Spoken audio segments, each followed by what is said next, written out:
চারিদিকে ধান ক্ষেত আর মিডিল দিয়ে রাস্তা দিয়ে চলে গেলাম দত্তপুকুর এই জায়গা। ভাই এখানে সানসেট এত বিউটিফুল, আর এখানে দেখলাম একটা ক্যাফে। ভাই আমি থাকতে না পেরে ক্যাফেতে উঠে গেলাম, ওখানে একটু চা খেলাম। ভাই এই ভিউ দেখতে দেখতে চা খেতে খেতে ভাই মাথা খারাপ হয়ে যাচ্ছিলো। আর এখানে একটু গল্পও করা যাবে, তুমি ফানও করতে পারবে।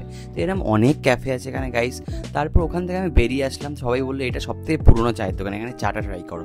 তো এখানে আমি চা খেলাম। ভাই কি টেস্টি চা, মাটির ভাঁড়ে, কি বলবো।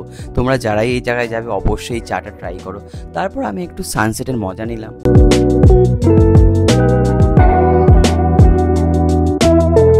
সো গাইস, বারিশার যে মেন রোড আছে তার থেকে পাশেই একটা গলি ঢুকে যাচ্ছে, আমি ওই গলি দিয়ে এখন আসলাম।